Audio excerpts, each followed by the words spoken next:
Hola, vamos a hablar de la composición química de los seres vivos. Ya sabemos que todos los seres vivos estamos formados por células, pero ¿de qué están formadas esas células? Todos los seres vivos, así como todo lo que existe, estamos formados por átomos. Todo lo que existe en el universo está formado por átomos. Ahora, esos átomos van a unirse entre sí y formar moléculas. Ahora, los seres vivos, al igual que todo lo que existe, estamos formados por átomos y por moléculas. Y si bien tenemos una composición diferente a los abióticos, es decir, a todo lo que es no vivo, como por ejemplo una roca o como por ejemplo el agua, tanto la roca, el agua como yo estamos formados por átomos y moléculas. Vamos a ver ahora cuál es la diferencia entre los compuestos químicos que forman a un ser vivo y los compuestos químicos que forman al resto del universo. Eso lo estudiarán en química. Todos los componentes de la materia viva se pueden dividir en dos categorías.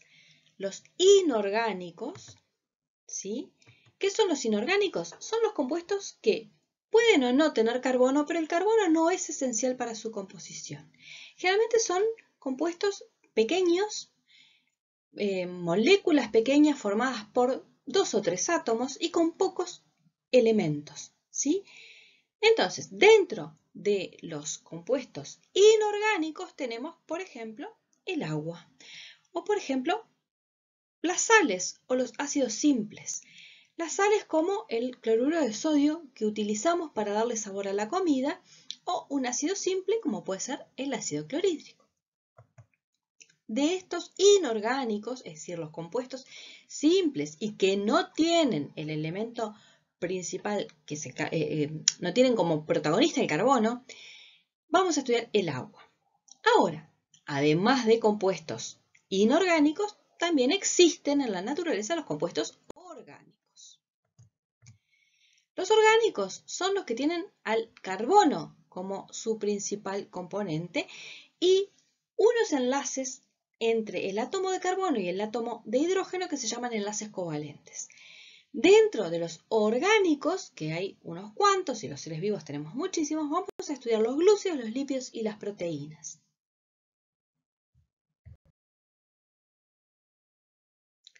Ahora, no importa si un compuesto es orgánico o inorgánico, todos ellos están formados por elementos, esos elementos de la tabla periódica que ustedes han estudiado en química. Y acá tenemos una representación de el porcentaje que ocupan esos elementos en nuestro cuerpo. La mayor parte, el 65%, está formado por oxígeno. Un porcentaje sensitivamente menor, el 18%, es carbono. Y luego le siguen el hidrógeno, el nitrógeno, el calcio, el fósforo, el magnesio, el potasio, el azufre, el sodio. Y también tenemos otros elementos en nuestro cuerpo, como puede ser el flúor o puede ser el hierro.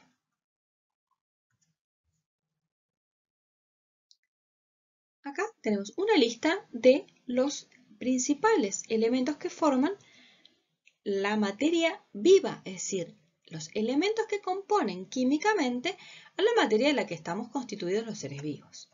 El oxígeno, el carbono, el hidrógeno, el nitrógeno, el calcio, el fósforo, el magnesio, el potasio, el azufre y el sodio son los que veíamos recién en ese gráfico. Pero recordemos que los seres vivos también tenemos otros elementos como el flúor o el hierro. Ahora, recuerden que la tabla periódica tiene más de 100 elementos. De esos más de 100 elementos, los seres vivos tenemos unos escasos 20 y poco.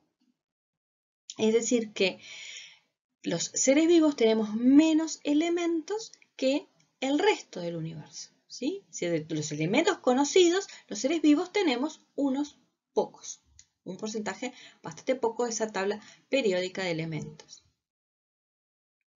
Ahora, decíamos que vamos a empezar a estudiar el agua. El agua la conocemos, convivimos con ella, la necesitamos para vivir. Justamente el agua es esencial para los seres vivos, por eso pusimos acá compuesto esencial, pero el hecho de que sea inorgánico no quita que forme parte de nuestro cuerpo. La molécula de agua, eso ya lo saben de toda la vida, está compuesta por 2 átomos de hidrógeno y 1 de oxígeno. De ahí que la simbolicemos como H2O.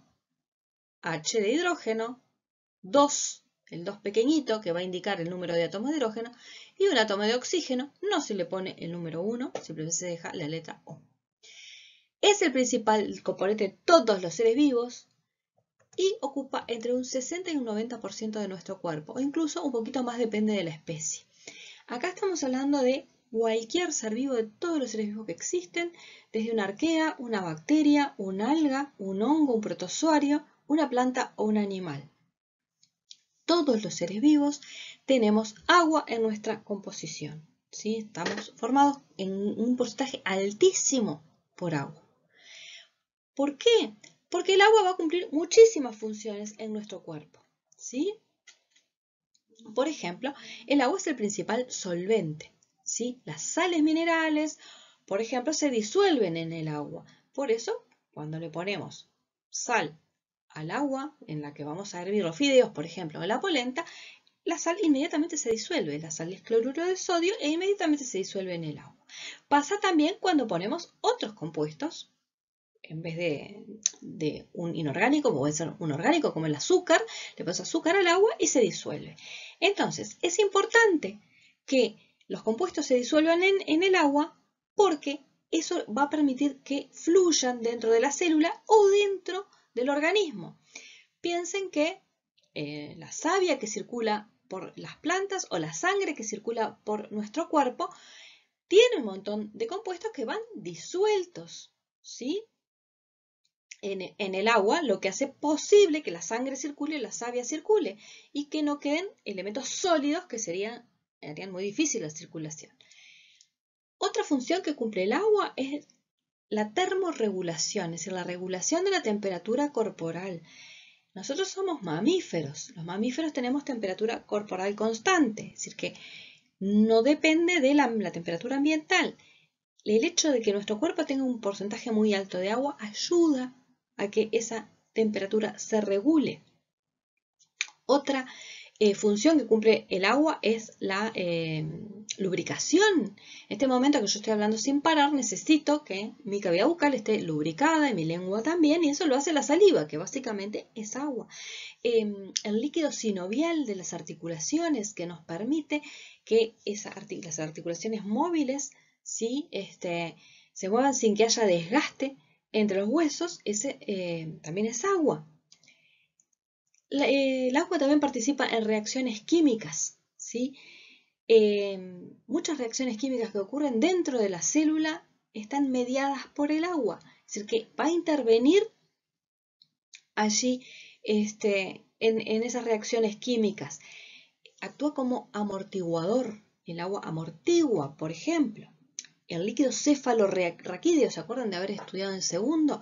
El que está en el sistema nervioso central, lo que hace es proteger a los órganos del sistema nervioso central para que no se golpeen contra los huesos que lo rodean.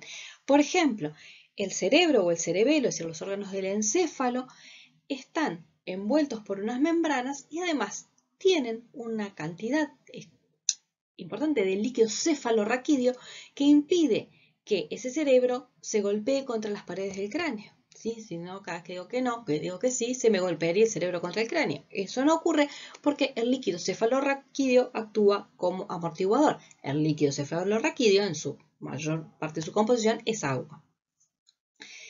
Estructural es otra función, es decir, lo que le da volumen, lo que le da cuerpo a una célula es el agua y el ser vivo.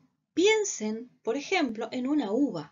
Una uva cuando está fresca es bien esférica, es como lisa, porque tiene un volumen importante de agua. En cambio, una pasa de uva es el mismo fruto, pero deshidratado, es decir, sin agua. ¿Y cómo queda? Queda mucho más reducida en tamaño y queda arrugadita. Entonces, el agua dentro de una célula cumple el mismo efecto. Si cuando la célula tiene cantidad suficiente de agua va a tener el volumen adecuado. En cambio, si va perdiendo agua, es decir, si se deshidrata, va a perder ese volumen, y nos pasa también hasta en la piel, ¿no? Que pierde elasticidad, ¿sí? Bien, transporte, hoy hablamos del agua o de la savia. Bien, estos son líquidos. Perdona, la sangre. La sangre es el principal líquido de transporte dentro de los animales y la savia dentro de las plantas, y lleva sustancias de una parte del organismo a otra, y bueno, por supuesto que la gran parte de la composición, tanto de la savia como de la sangre, es agua. Ahí tienen el listado entonces de estas funciones que estábamos hablando recién. Ahora vamos a hablar un poquito de las moléculas orgánicas y vamos a empezar con los glúcidos. Sí, los glúcidos también se llaman azúcares, carbohidratos o hidratos de carbono. Ya el nombre carbohidrato o hidrato de carbono da un poco la pista de cuál es la composición que tienen los glúcidos. Van a tener obligatoriamente carbono e hidrógeno, carbohidrato, hidrato de carbono, pero además tienen oxígeno. Los glúcidos siempre tienen esos tres elementos: carbono, hidrógeno y oxígeno. ¿Sí? Son compuestos ternarios, tres elementos.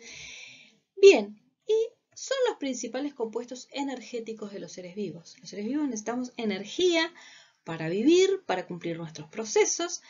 Nosotros consumimos muchísima energía porque necesitamos mantener nuestro cuerpo en la temperatura nuestra, que es más o menos unos 37 grados Celsius, pero además nos desplazamos, además somos de un tamaño importante, entonces necesitamos muchísima energía. Esa energía la sacamos de los glúcidos, pero aunque un organismo sea microscópico, también va a necesitar energía para vivir, y entonces también la energía se la dan los glúcidos.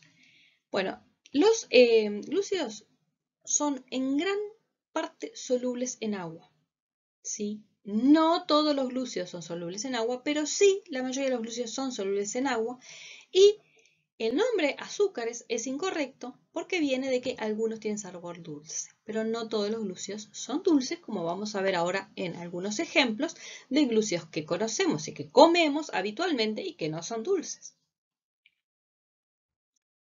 Vamos a empezar con los glúcidos más simples. No se asusten por los dibujos de las moléculas, pero simplemente quería que conocieran de cómo se representa gráficamente y cómo se representa en química una molécula.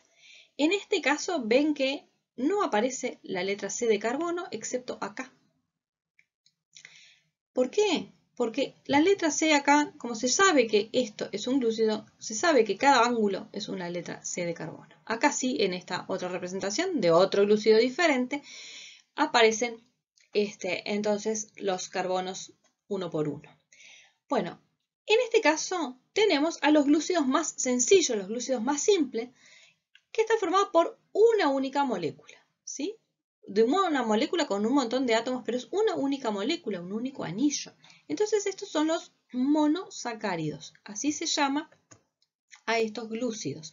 Los monosacáridos pueden tener de 3 a 7 átomos de carbono, ¿sí? En este caso tiene 5 átomos y en este tiene 6, o sea que está de 3 a 7. ¿Qué es esto? Bueno, esto que está aquí es una ribosa. Se llama ribosa este monosacárido, este glúcido, que es una molécula sola. Y es una pentosa, es decir, que tiene 5 carbonos. ¿Por qué les pongo este ejemplo? Porque justamente la ribosa es uno de los componentes de uno de los ácidos nucleicos, el ARN, que tenemos todos los seres vivos y que estudiaremos más adelante. Este otro compuesto que está acá, este otro monosacárido, es la glucosa. La glucosa es el monosacárido energético por excelencia presente en todos los seres vivos. Es una hexosa, tiene 6 carbonos. Hexa quiere decir 6 en griego. 6 carbonos, es la principal molécula energética. ¿Y de dónde sale? Es fabricada por los autótrofos en la fotosíntesis, es decir, las plantas, las algas, la fabrican cuando hacen fotosíntesis. ¿Con qué ingredientes crean la glucosa? Con dióxido de carbono y agua. ¿Por qué? Dióxido de carbono, oxígeno, carbono. agua, hidrógeno y carbono. Recuerden que los glúcidos tienen carbono, hidrógeno y oxígeno. Es decir que con estos dos inorgánicos, el dióxido de carbono que está en el aire y el agua, una planta es capaz de fabricar una molécula orgánica como la glucosa. La glucosa sí cumple con esa característica que tienen algunos glúcidos de ser sumamente dulce. Es muy dulce, por eso se utiliza muchísimo a nivel industrial para las golosinas y los refrescos, ¿sí? Si ustedes observan y leen la composición que tiene un caramelo o un alfajor o una bebida azucarada, van a ver que tiene jarabe de glucosa como ingrediente, ¿sí? Porque es altamente dulce, además de ser altamente energético. Bueno, vemos ahora otra molécula diferente. En este caso son dos moléculas enlazadas por medio de un hidrógeno, ¿sí? Parece como que se dieran la manito, pero en realidad lo que están uniendo este carbono con este carbono es un oxígeno. Dos moléculas de glúcidos forman un disacárido, ¿sí? Disacárido, dos moléculas de glúcido. Esta es la glucosa que veíamos recién y esta es una fructosa, el azúcar común que tienen las frutas, como la naranja, por ejemplo. Bien, la banana. Entonces, estos dos glúcidos, una glucosa enlazada a una fructosa, forman este compuesto que es el azúcar común. El azúcar que usamos para endulzar el té, el café con leche o para hacer una torta. El azúcar común sale de la caña de azúcar y de otras plantas, ¿sí? Es decir, también es producto de la fotosíntesis, la elaboran las plantas y nosotros, los seres humanos, lo que hacemos es extraer la sacarosa, el azúcar, de la caña de azúcar o de la remolacha azucarera. En nuestro país, sobre todo en la zona norte, en Artigas, por ejemplo, es donde se planta, se cultiva la caña de azúcar y donde están las plantas extractoras, las industrias donde se extrae el azúcar común de la caña de azúcar. Bien, entonces, esto es un disacárido. El azúcar común, el nombre técnico es sacarosa y está formado por dos moléculas, una molécula de glucosa y una molécula de fructosa. Y ahora vamos a los glúcidos más grandotes de todos. ¿Ven que esto es una glucosa y esto es otra y esta es otra y otra y otra y otra y otra y otra y otra? Así, cientos o miles de moléculas de glucosa enlazadas forman una molécula enorme que es un polisacárido. Muchos. Recuerden, monosacárido, una sola molécula. Disacárido, dos moléculas. Polisacárido, muchas moléculas. ¿Qué pasa con esto? Este compuesto enorme de grande es, tienen un pino acá, la celulosa. La celulosa, entonces, es un compuesto orgánico, un polisacárido, formado por muchísimas glucosas enlazadas y que tiene esta estructura de fibra que forma las paredes celulares de las células vegetales. Ahora, los seres humanos, así como sacamos la sacarosa de la caña de azúcar para endulzar la comida, sacamos la celulosa para hacer muchos productos, entre ellos el papel. ¿Sí? La celulosa no cumple con lo de ser soluble en agua. La celulosa no es soluble en agua, ¿sí? Nosotros consumimos celulosa cuando comemos productos de origen vegetal, es decir, cualquier fruta, cualquier hortaliza, cualquier leguminosa, porotos, lentejas, garbanzos, o manzanas, o banana, o lechuga, o tomate, o calabaza, cualquier vegetal que consumamos, estamos comiendo una cantidad importante de celulosa. La celulosa no la podemos digerir. Nosotros no tenemos ninguna enzima que pueda digerir la celulosa. Pero es importante el consumo porque el consumo de fibra de celulosa ayuda a la evacuación intestinal, es decir, ayuda a formar la materia fecal y a facilitar la eliminación. Lo que sí tenemos en nuestro intestino grueso son bacterias que sí nos ayudan a procesar la celulosa. El otro polisacárido famoso es el almidón, ¿sí? El almidón está formado también por miles de moléculas de glucosa. Cada uno de estos puntitos que aparece acá es una molécula de glucosa.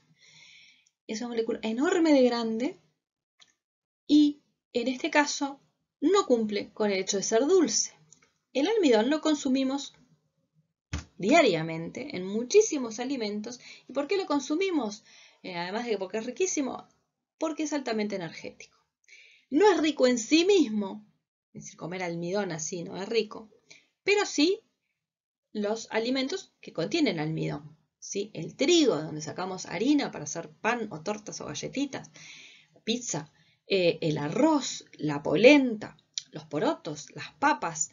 Es decir, que hay un montón de plantas que fabrican el almidón y lo usan como un glúcido de reserva, es decir, lo usan para almacenar la molécula del almidón y nosotros comemos ese almidón y a nosotros nos da energía. Es decir, lo que vamos a hacer cuando comemos arroz o cuando comemos fideos es, nuestro organismo va a digerir el almidón, va a separar esas moléculas de glucosa y esas moléculas de glucosa las vamos a utilizar para producir energía, para la energía que necesitamos para correr o para estudiar biología o para mantener el calor en nuestro cuerpo. Ahora, acá yo les ponía, también es insoluble en agua, es muy energético y está presente en nuestra dieta en un montón de comidas, es decir, es muy raro que comamos algo que no contenga almidón. Bien, cambiamos ahora de molécula. Nos vamos con los lípidos. Los lípidos son otros compuestos orgánicos que también están formados por carbono, hidrógeno y oxígeno. También son carbono, hidrógeno, oxígeno, al igual que los glúcidos. Pero los lípidos sí pueden tener otros elementos. Por ejemplo, pueden estar asociados al fósforo, por poner un caso. Acá tenemos una molécula grandota y súper compleja de un lípido. Este lípido es un triglicérido. 1, 2, 3. Triglicérido. Es uno de los lípidos más comunes, los triglicéridos, en los seres vivos. ¿Y qué son los triglicéridos? Son la grasa y el aceite, ¿sí? Es decir, están presentes tanto en animales como en vegetales y forman a nivel de los vegetales los aceites y a nivel de los animales las grasas. La diferencia es que a temperatura ambiente los aceites se encuentran en estado líquido y las grasas están en estado sólido. ¿De qué sirven los lípidos? Como energéticos de reserva, ¿sí? Básicamente. Por eso se encuentran, por ejemplo, en los vegetales, en las semillas. ¿De dónde sacamos los aceites que consumimos? De la semilla del maíz, de la semilla del arroz. De allí la semilla almacena el lípido como sustancia de reserva. Los animales tenemos grasas en diferentes partes del cuerpo, tiene la función, ¿sí?, de ser reserva energética, pero también ayuda a mantener la temperatura corporal, la grasa, y además también sirve como amortiguador. Piensen en qué partes del cuerpo tenemos mayor cantidad de grasa que en otros. Pero los triglicéridos no son los únicos los únicos lípidos que tenemos los seres vivos. También tenemos estos. Esta molécula que está acá también, fíjense que no le escribieron la letra C porque se sabe que en cada ángulo hay un carbono. Esa molécula que está ahí es el colesterol. El colesterol es un compuesto que tiene muy mala fama, pero sin embargo todos los seres vivos lo tenemos, porque es un componente importante de la membrana plasmática, es decir, de la membrana de las células, y además también forma parte de las hormonas sexuales, como las hormonas estrógenos, que producen los ovarios, o la testosterona, que producen los testículos, ¿sí? Y este otro compuesto también es súper importante. Y fíjense que además de tener carbono, hidrógeno y oxígeno y formar estas cadenas largas, tienen acá fósforo, la P de fósforo. Esto es un fosfolípido, o sea, un lípido asociado a fósforo. Los fosfolípidos son los principales componentes de las membranas celulares, ¿sí? La membrana que recubren todas las células, así como las membranas que están en el interior de las células eucariotas, tienen fosfolípidos en su composición. Entonces acá les puse integrante fundamental de las membranas celulares. Puede ser un glicerol, que es este compuesto, una cabeza que tiene fósforo y dos colas formadas por ácido graso. Generalmente cuando se dibujan las membranas, esto se representa como que fuera una esferita y esto así como dos líneas. Si no se escribe todo este compuesto larguísimo.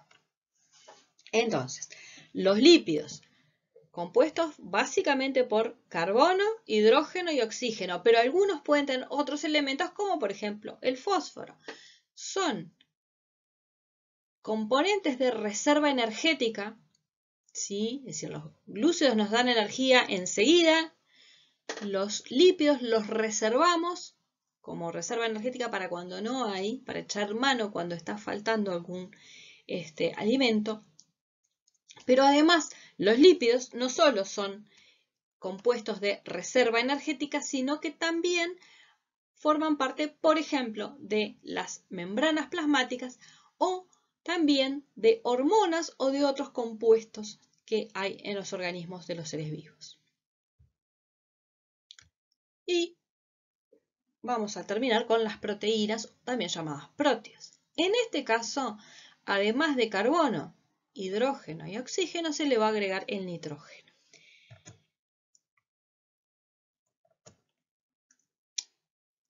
¿Qué pasa? Las proteínas pueden tener además azufre, por ejemplo, o pueden tener hierro u otros elementos. Pero estos, carbono, hidrógeno, oxígeno y nitrógeno, son los, digamos, obligatorios. Una proteína tiene que estar formada por esto. Las proteínas son moléculas muy complejas, más complejas que los lípidos y los glúcidos. Y tienen un montón de funciones y yo acá les puse algunas de las funciones que cumplen en nuestro organismo las proteínas. Por ejemplo, dar estructura y forma. La piel contiene dos proteínas súper importantes, el colágeno y la elastina. Le dan resistencia, le dan elasticidad a la piel. El colágeno que forma parte, por ejemplo, de las articulaciones. La queratina, que está en el pelo, en las uñas, en las plumas de las aves, en los cuernos, por ejemplo, de los bovinos. Ahí la proteína estaría cumpliendo esas proteínas función estructural. Otra función totalmente distinta es el transporte. Por ejemplo, la hemoglobina es una proteína que transporta el oxígeno en nuestro cuerpo, ¿sí? La hemoglobina es una proteína que está presente en los glóbulos rojos y su responsabilidad, su función es transportar el oxígeno. Las membranas celulares que hoy nombrábamos como la membrana plasmática también tienen proteínas de membrana se llama, que eso lo vamos a estudiar más adelante, que son las que permiten transportar sustancias de una parte a otra de la célula o desde el exterior al interior de la célula o viceversa. Una función totalmente distinta, la inmunidad, los anticuerpos que nos defienden de los virus y las bacterias son también son proteínas que fabrican los linfocitos, que son un tipo especial de glóbulo blanco.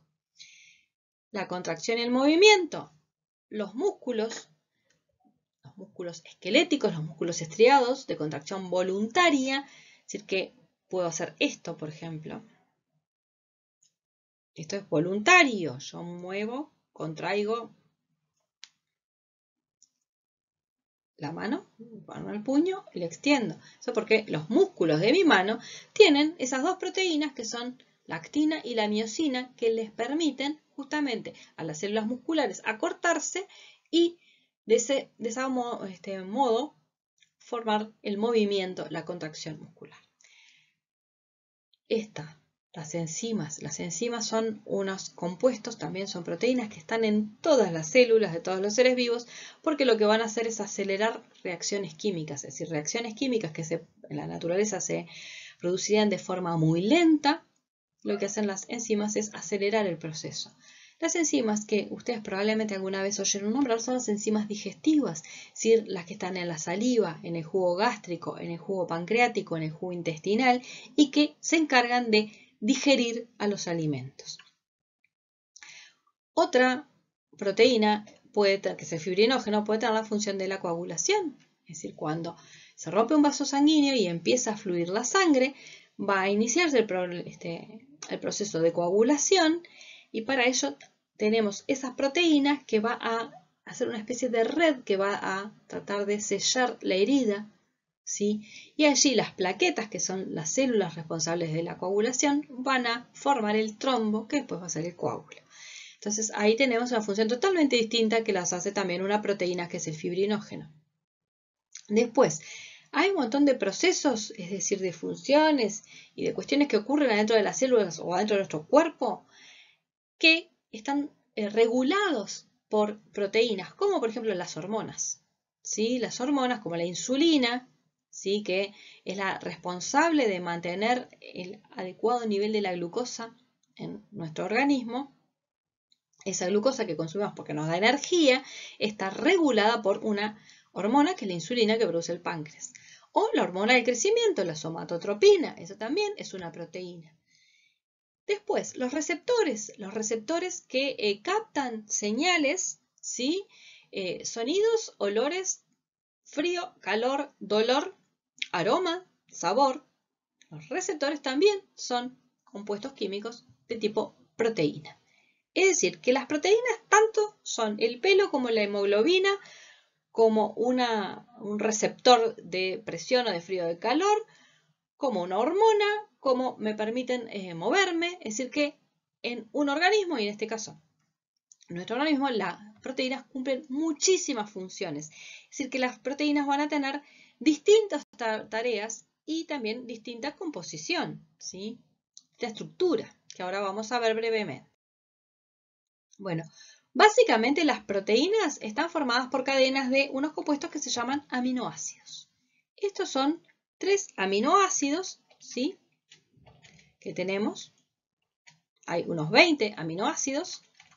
Y en este caso es la alanina, la glicina, y fenilanalina, que no me... yo tapo el nombre, pero estaba ahí, fenilalanina. Bueno, estas moléculas tienen esto que está acá, nitrógeno e hidrógeno, eso es un grupo amino. Se llama así grupo amino. Y luego esto, carbono, un carbono enlazado a un átomo de oxígeno y a un oxidrilo, ¿sí? Oxígeno e hidrógeno. A eso se le llama grupo carboxilo o grupo ácido. Por eso estos compuestos se llaman aminoácidos.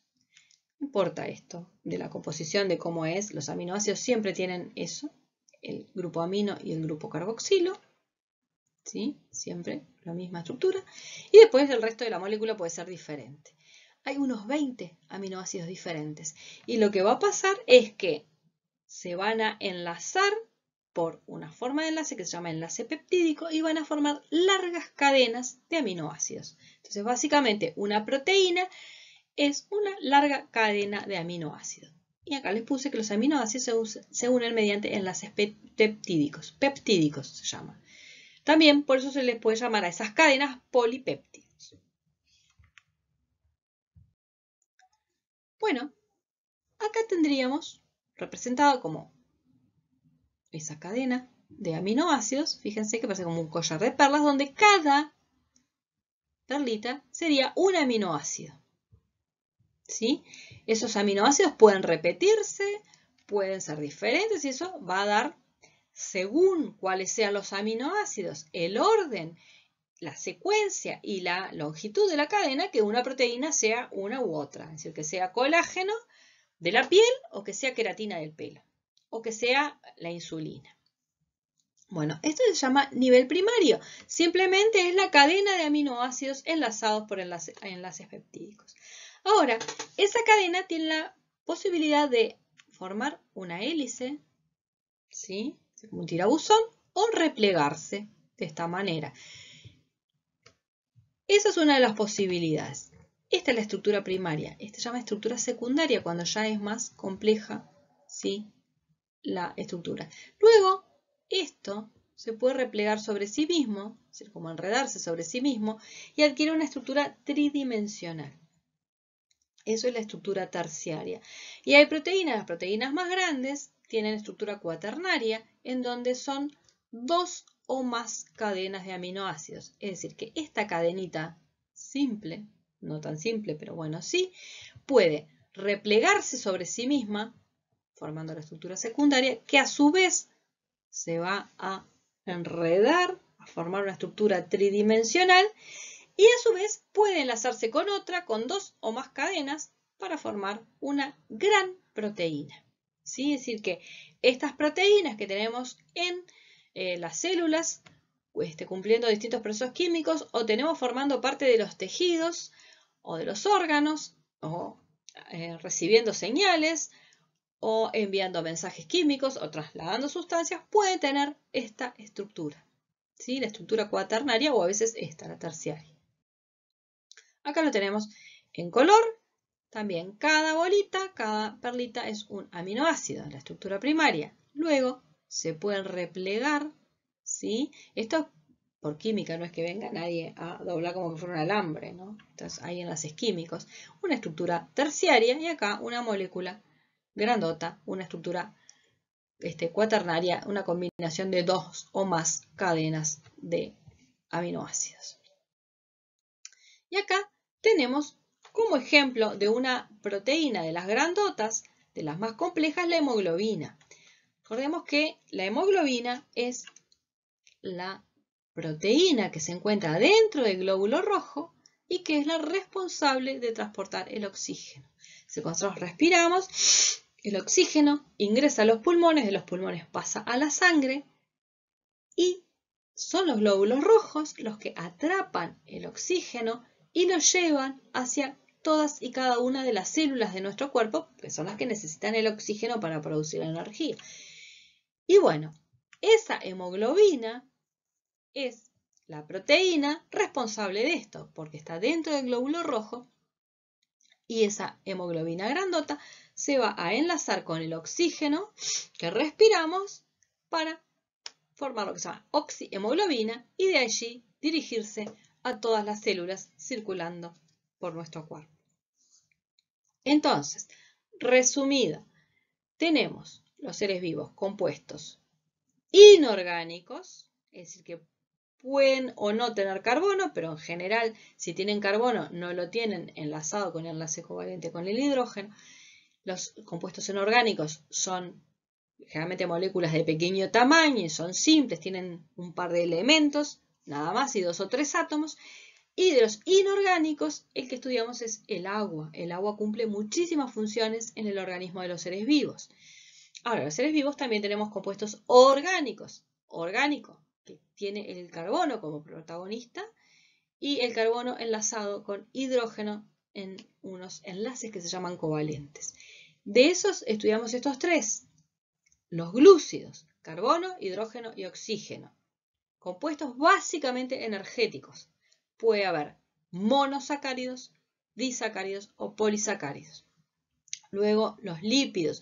Los lípidos son compuestos de reserva energética, aunque cumplen también otras funciones como formar parte de las membranas plasmáticas. Los lípidos también, carbono, hidrógeno y oxígeno, y a veces pueden agregar otro elemento como puede ser el fósforo. Los lípidos más emblemáticos y más conocidos por el uso cotidiano son las grasas de origen animal, los aceites de origen vegetal y esos son los triglicéridos. Y luego las proteínas, que son estos compuestos más difíciles de entender porque tienen una variedad enorme de funciones y también de formas y de tamaños. Están formados por cadenas de aminoácidos. Los aminoácidos son unas moléculas que tienen carbono, hidrógeno, oxígeno y nitrógeno. Hay unos 20 aminoácidos que se pueden combinar de diferentes maneras para formar las distintas proteínas. Desde una estructura más sencilla, como puede ser simplemente una cadena de aminoácidos, a estructuras enormes y complejísimas, como puede ser una molécula de hemoglobina.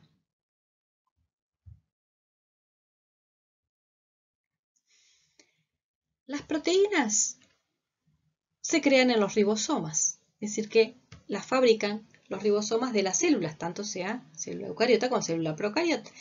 Y las proteínas son creadas según la orden que da el ADN, el ácido desoxirribonucleico. Y como cada organismo tiene un ADN que le es propio, las proteínas que fabrica también son propias. Es decir que, si bien todos nosotros tenemos hemoglobina, nuestras hemoglobinas son diferentes porque cada uno fabricó su hemoglobina con las instrucciones de su propio ADN. Bueno, dejamos por acá. Que estén bien.